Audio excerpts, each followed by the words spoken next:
Hello friends, welcome to Kalyani சுலகம். இன்றைக்கி இந்த வீடியோவில் 2 விதமான கீரை கடைஞ்சி காமிக்க போகிறேங்க. ஒன்று சிறுகீரையை சிறுபருப்பு போட்டும், ரெண்டாவது அரைக்கீரையை புளி போட்டும் கடைய போகிறேன்.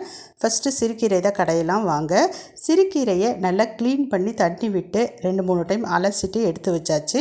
இப்போ ஒரு 50 கிராம் அளவுக்கு சிறுபருப்பை கொஞ்சமாக பெருங்காயம், கெட்டி பெருங்காயம் சேர்த்து அரை வேக்காடு வேக வச்சுக்கிறேன். வெந்த பிறகு 1 வெங்காயம், 2 தக்காளி, 3 பச்சை மிளகாய், கொஞ்சமாக மஞ்சள்தூள் சேர்த்து நல்லா மிக்ஸ் பண்ணி வேக விட்டுக்கலாம். பருப்பு 50% வெந்த பிறகு காய்கறிகளை சேர்த்துக்கலாம். இப்போ ரெண்டும் சேர்ந்து நல்லா பார்த்திங்கன்னா பருப்பும் மலர்ந்துருச்சு, அதில் போட்ட காய்கறிகளும் நல்லா வெந்துருச்சு. இப்போ அலசி எடுத்து வச்சுருக்கிற சிறுகீரையை அது கூட சேர்த்துக்கலாம். இப்போ ஸ்டவ்வை சிம்மில் வச்சுக்கலாம். இப்போ கொஞ்சம் கொஞ்சமாக கீரையை இது கூட சேர்த்துக்கலாம். கீரை சேர்த்த பிறகு ரொம்ப நேரம் வச்சுருக்கக்கூடாது, கீரையினுடைய சத்துக்கள் எல்லாமே அழிஞ்சு போயிடும். அதனால் கீரையை போட்டு பக்கத்துலேயே ஒரு 2 நிமிஷம் இருந்து நீங்கள் கிளறி விட்டிங்கன்னா போதும். கீரை பார்த்திங்கன்னா வெந்துடும். அதனால தான் பருப்பு காய்கறிகள் எல்லாத்தையும் முதல்லையே வேக வச்சுக்கிறோம், கடைசியாக கீரையை சேர்க்குறோம். இப்போ பாருங்கள், பார்க்குறப்பவே உங்களுக்கு தெரியும், கீரை போட்ட அடுத்த செகண்டே பார்த்திங்கன்னா நல்லா சுருங்கிடுச்சு. அதாவது 3/4 வெந்துருச்சு. இப்போ லைட்டாக ஒரு கொதி வந்தால் போதும், ஃபுல்லாக பார்த்திங்கன்னா ரெடி ஆகிடும். இப்போ பார்க்குறப்போ உங்களுக்கு தெரியும் கீரை நல்லா வெந்துருச்சு. இப்போ கீரையை ஆஃப் பண்ணிக்கலாம். இப்போ கல்சட்டி எடுத்துக்கலாம். இப்போ வெந்த கீரை பருப்பு இது ரெண்டுத்தையும் கல்சட்டிக்கு மாற்றிக்கலாம். மத்து வச்சு நல்லா கடைஞ்சிக்கலாம்.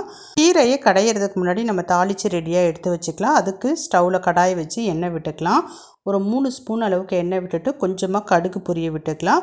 2 காய்ஞ்ச மிளகாவை உடச்சி சேர்த்து பொரிய விட்டு ஆஃப் பண்ணி ரெடியாக எடுத்து வச்சுக்கலாம்.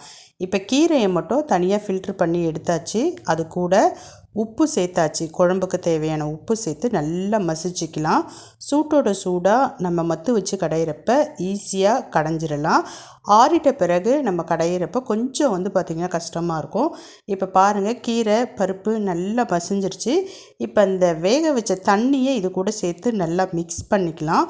உப்பு எல்லாம் கரெக்டாக இருக்கா அப்படின்றதையும் இந்த டைமில் செக் பண்ணிக்கிங்க. மிக்ஸ் பண்ண பிறகு நம்ம தாளித்து வச்சுருக்கிற மிளகாவை இது கூட சேர்த்துக்கலாம். அவ்வளோதாங்க. சேர்த்த பிறகு மறுபடியும் லைட்டாக மத்து வச்சு அப்படியே ப்ரெஸ் பண்ணி மிக்ஸ் பண்ணி கடைஞ்சிட்டோன்னா சூப்பரான சிறுகீரை கடையில் ரெடி ஆகிடுச்சு. அடுத்ததாக அரைக்கீரை தான். அரைக்கீரையும் நல்லா பார்த்திங்கன்னா பெரிய அகலமான பாத்திரத்தில் தண்ணி விட்டு அலசி க்ளீன் பண்ணி ரெடியாக எடுத்து வச்சுக்கலாம். இப்போ இதில் பருப்புலாம் சேர்க்க மாட்டோம். வெறும் வெங்காயம், தக்காளி, பூண்டு, பச்சை மிளகாய், கீரை, இது கூடவே 2 டம்ளர் அளவுக்கு தண்ணி சேர்த்து வேக வச்சுக்கலாம். வெறும் 5-8 நிமிஷத்துக்குள்ளே அழகாக கீரை வெந்துடும். கீரை வெந்த பிறகு புளி சேர்க்கணும். புளியை பார்த்திங்கன்னா கடைசியாக தான் சேர்ப்போம். எப்போவுமே கீரை வேகிறதுக்கு ரொம்ப டைம் எடுக்காது. பாருங்கள், கீரை, வெங்காயம், பூண்டு, பச்சை மிளகாய் எல்லாமே நல்லா சூப்பராக வெந்துருச்சு.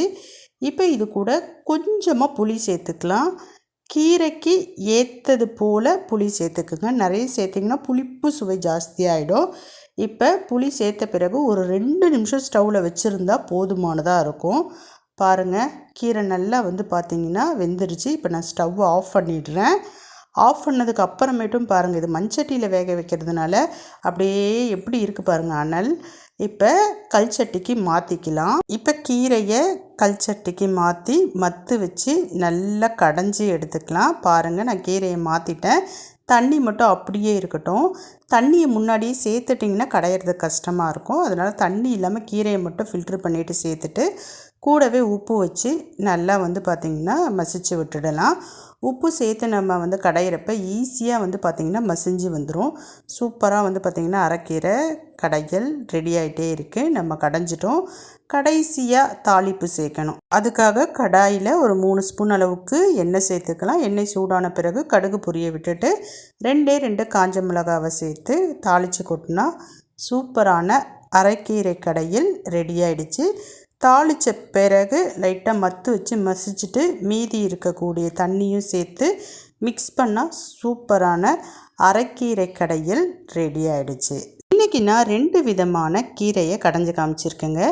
எல்லா கீரையும் ஒரே மாதிரி கடையக்கூடாது. அந்தந்த கீரைக்கு ஏற்ற மாதிரி அந்தந்த பொருளை சேர்த்து கடையிறப்ப கீரை ரொம்ப ருசியாக இருக்கும். இன்றைக்கி இந்த 2 வகையான கீரையை கடைஞ்சி காமிச்சிருக்கேன். இனி வரக்கூடிய நாட்களில் நிறைய டைப் ஆஃப் கீரையை கடைஞ்சி காமிக்கிறேன்.